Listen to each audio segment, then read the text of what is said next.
Working with 5-axis terminology. Part 1. Lead and lean. So before we look at some programming examples, let's look at an explanation for lead and lean. The lead angle is applied to the direction of travel. In the first picture, as we take a side view of the toolpath, we can see that A denotes that the tool will tilt forwards or backwards along the direction of travel. So when we look at lean, you can see the lead angle is applied perpendicular to the direction of travel. In the second picture, as we look down the view of the toolpath, we can see that B denotes that the tool will tilt either to the left or to the right of the toolpath. So let's look at some programming examples for how we can use lead and lean. I'll be using Autodesk's PowerMill software to show this. So here we have a standard 3-axis toolpath, and we're going to be machining this profile with an 8mm ball nose cutter. The problem we'll find is that when we get round to this section of the toolpath at this depth, that the holder, as we can see clearly, is colliding into the component. The way around this on a normal 3-axis machine would be to extend the cutter. This would obviously reduce the rigidity of our assembly and also affect the quality of our surface finish. Having a 5-axis machine, we can get around this problem by applying a lean angle. Let's just have a look at the settings on this toolpath. This is exactly the same constant Z-type toolpath. However, under the tool axis tab here, we can access how we want to tilt the tool. So we've selected our lead and lean, and on this toolpath I've applied a 20-degree lean angle to the tool, and that is from the vertical. So let's simulate that toolpath. You'll see that this toolpath maintains a constant 20-degree tilt around each face that it walks round. So that as that tool gets down to the depth of that collision zone that we saw earlier, the holder will clear and we'll have no collisions.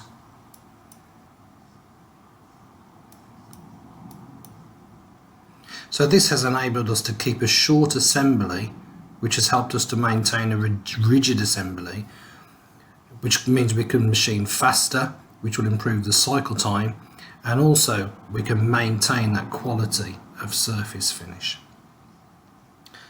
So that's using a lean angle to get around that profile.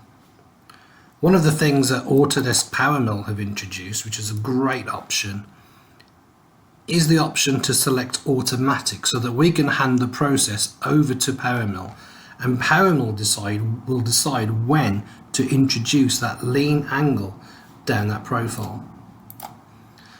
So looking in the settings for this new toolpath, under tool axis, the pull down window for how we want to tilt the tool, we leave it vertical, but we tick the automatic collision avoidance option here. This throws up a new tab here, and we just tell PowerMill to default to using lean for this process. We tell PowerMill that we want a 1mm envelope of collision avoidance around our assembly, and then PowerMill will do the rest for us.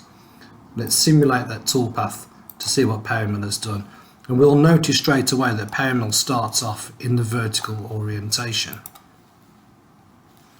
And it's not until PowerMill begins to see a 1mm envelope of collision with the holder that it will start to introduce the lean angle. And that lean angle is just what's necessary for the collision not to take place.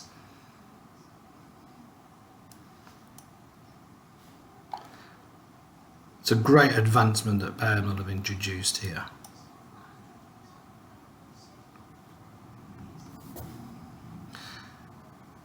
So that's lean. So let's take a look at the lead angle. This toolpath here will be machining this floor area, and this is a spiral toolpath. So from our center point out, this toolpath will just spiral around that floor at a given step over. But just like before, if we were to machine this in the vertical orientation, our holder would be colliding against this profile face. So looking at the settings on this toolpath, what I've asked PowerMill to do under our tool axis tab here, lead and lean. Lean is back to 0, but under the lead option we've now put 20 degrees again from the vertical. So let's simulate that to see what PowerMill does here. So staying with the direction of the travel of the toolpath, PowerMill is now tilting the tool constantly at that 20 degrees, but along the direction of the toolpath. So this will enable us again to keep a short assembly, which will allow us to increase again speeds and feeds, reducing cycle time and maintaining a quality of surface finish. So as we can see, as we speed that up, it's a constant 20 degree lead, staying in the direction of the toolpath. And that's that floor completed with a lead angle. Another way we might want to apply a lead angle, and this is very common, is to use lead angle to take the center of a ball nose cutter away from the cutting zone. So here under this toolpath, which we have used to machine the highlighted surface, so instead of machining this from the Z orientation and stepping down, we're going to tip the tool over to machine perpendicular to the surface, but we want to take the center of the tool away from the cutting area. So we've applied now a lead angle of 20 degrees, but what we've done now is told it to apply that from the contact normal of the surface. So whatever the orientation of that surface is, the tool will lead 20 degrees from that normal. So let's have a look at a simulation of that toolpath. And let's notice how the tool constantly keeps the center of the ball nose cutter away from the cutting zone. If we slow that right down, we can see that there's a constant lead forward on that toolpath as it makes its way around and up that surface, keeping the center of the cutting point of that ball nose off the surface. That's because at the center point we have a 0 surface speed, and this can often result in a poor surface finish.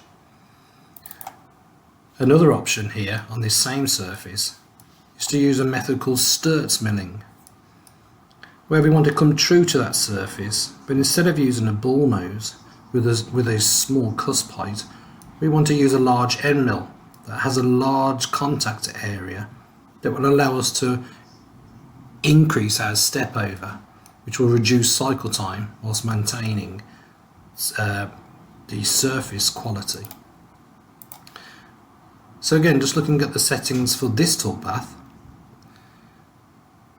under our tool axis, we've just told it again to lead at 10 degrees from the contact normal of the surface. So the idea here is that we want to machine this surface, but we don't want to machine it at the center point of this end mill. We want to tip it forward so that we are using and making the most of this large cutting area here at the front of this 16mm end mill with a 1mm radius. So let's simulate this to see what that looks like.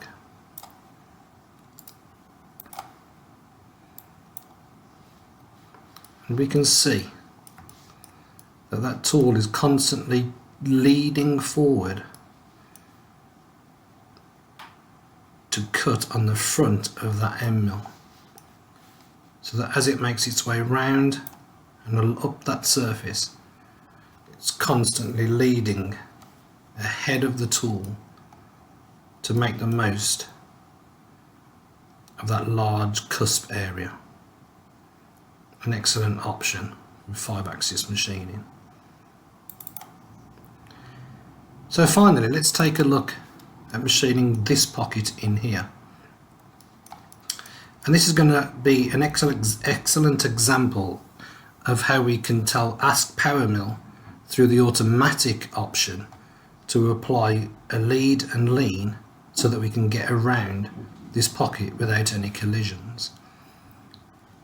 Let's just turn off the rest of the model so we can see this pocket more clearly. This is a standard 3-axis toolpath.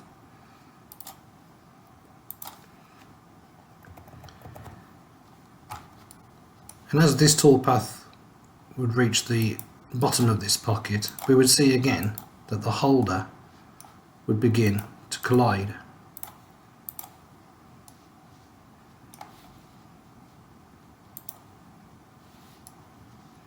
So the holder is now colliding with that pocket. So what I'm going to ask PowerMill to do with this toolpath is to apply the necessary lead and lean angle for us to machine this pocket without any collisions. So under tool axis, we've selected our tilt option as vertical, ticked automatic collision avoidance, and then under the collision avoidance we've told it as a default to lead then lean, and I've asked PowerMill to apply a 1mm collision envelope around the shank and the holder. And let's take a look at how that simulates. You'll notice again that PowerMill starts off in the vertical orientation, so we can speed that up until a lean is necessary. So we can see that PowerMill now is leading and leading. So there's a constant lean that's necessary to avoid any collision with the shank. But as it moves along the toolpath, the lead sweeps to the necessary lead angle as it approaches the next wall. So PowerMill works out what lean is necessary and what lead is necessary to miss the next wall. As we approach that next junction, we always will see the lead begin to change. Again, that shows the great option that automatic tick box gives us. So hopefully that's been helpful for you if you're new at looking at 5-axis machining and understanding some of the terminology involved. So that's been lead and lean.